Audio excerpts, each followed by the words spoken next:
As the legend of Erdrick slips into the past, it's time to begin anew. Ragnar, the king's general.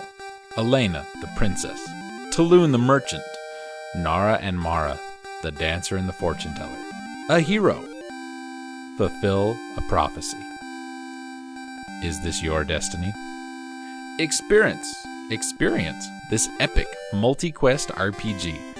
That had a lot of very short sentences in it. This is Dragon Warrior 4, brought to us from Chunsoft and Enix America, released in 1992, also known as Dragon Quest IV, Michi Bike Rest, Mono, Tagachi, Kamagachi.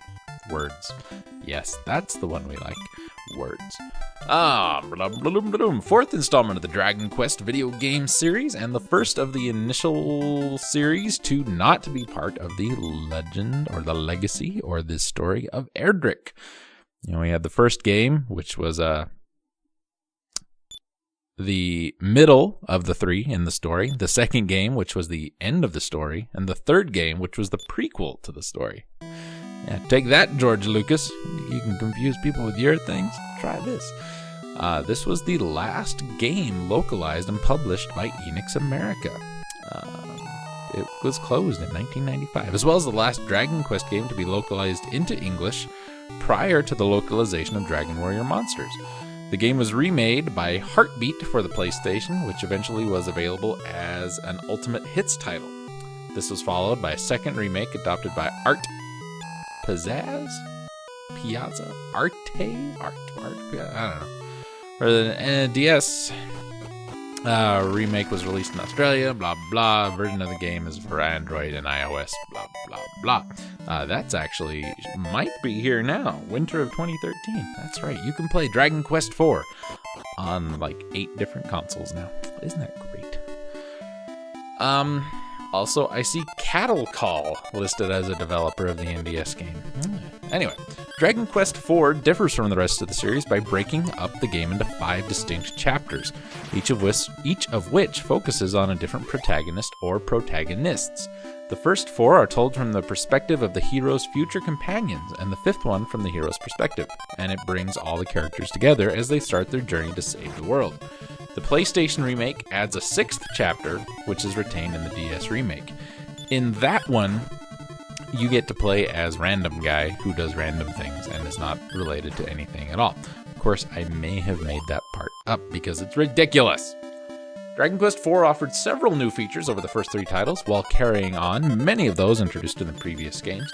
Similar features included are the day and night cycles, the ability to travel ship and flying vehicle, this time via hot air balloon, and 3 levels of keys. There are Thief, Magic, and Ultimate keys, originally localized as the final key. There are also travel doors, which allow the party to move a great distance on the world map with little travel, generally only used once or twice for plot-specific things.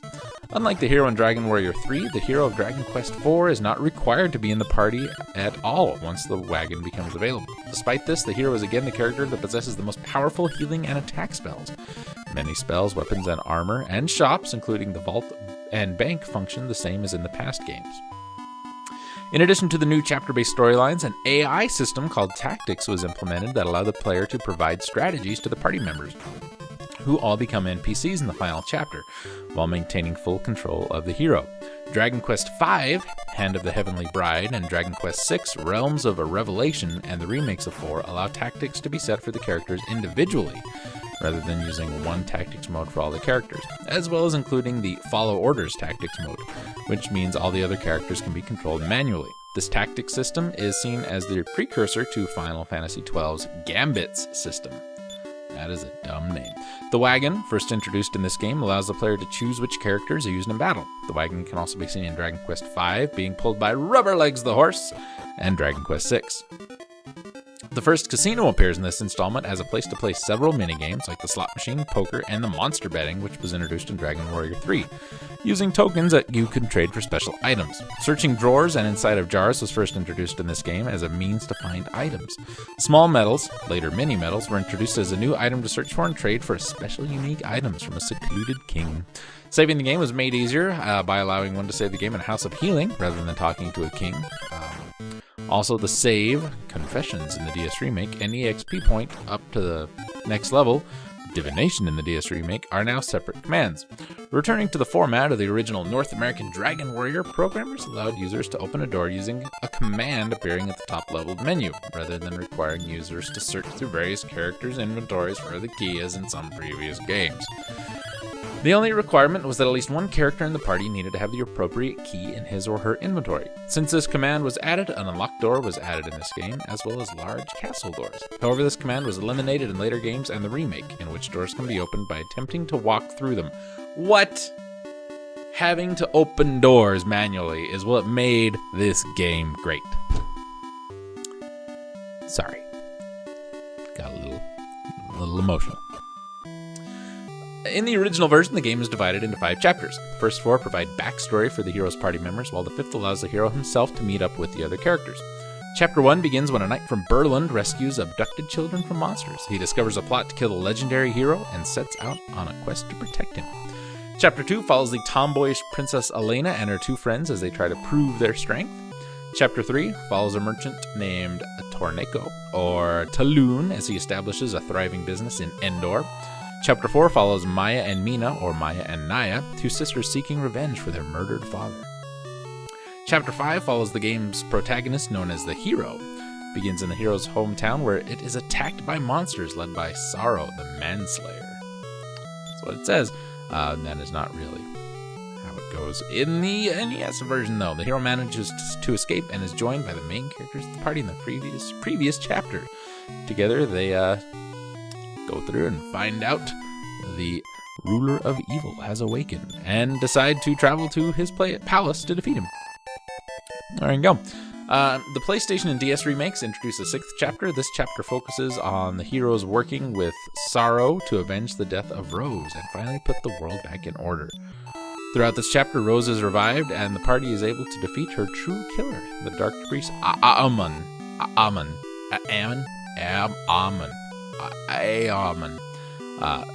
2 A's, Mon. It's a Pokemon. One of the Sorrow Manslayer's subordinates who intended to take the secrets of evolution for himself and usurp Sorrow the Manslayer, setting all plans in motion that drove Sorrow to his insanity. Well, that kind of makes sense, I suppose. But reviving her is a little stupid. Anyway. Dragon Warrior 4 awarded Best Challenge and 2nd place Best Overall Game in 93 by Nintendo Power. Runner-up for Best Role-Playing Game of 92 by GamePro, Best Role-Playing Game of 92 by Game Informer, and Best NES Adventure RPG of 92 by Game Players. In August 2008, Nintendo Power ranked Dragon Warrior 4 the 18th best Nintendo Entertainment System video game, 3 places behind Excitebike. Remember that, because that's how good Excitebike is. Describing it as the peak of the NES Dragon Quest trilogy, and praising it for its innovative 5-act story that made it one of their favorite old-school role-playing games. Now, it's the 4th game. It can't be part of a trilogy if there's a series of 4. Readers of Famitsu magazine voted the game 14th best of all time in a 2006 poll. In particular, critics noted with interest that the game's 3rd chapter, Torneko's, departed largely from standard RPGs by making the only goal to collect money, and by allowing the players to have him simply working in a store in the game the whole time. The PlayStation version was the 4th best-selling game in Japan in 2001 and has sold nearly 1.2 million copies as of December 26, 2004. That was almost 10 years ago. As of August 2008, the DS remake has sold 1.15 million units in Japan, and undoubtedly much more than that by now. Dragon Quest IV Chapters of the Chosen was a nominee for Best RPG on the Nintendo DS in IGN's 2008 Video Game Awards.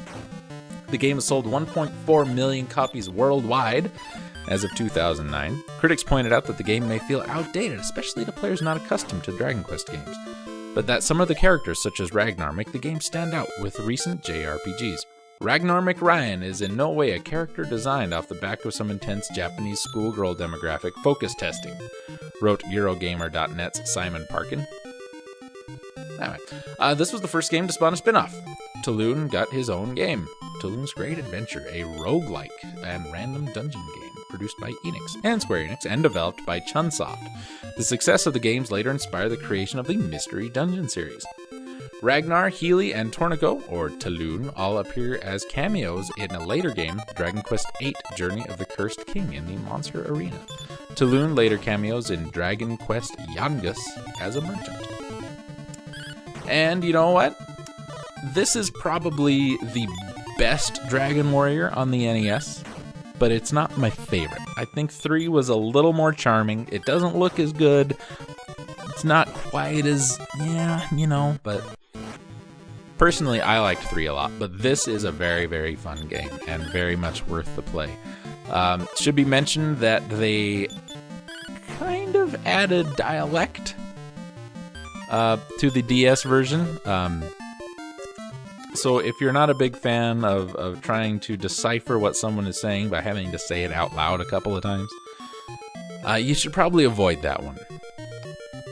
But, if you want to play it, you're going to play it. Don't listen to me. This is about the NES one, and it's damn good.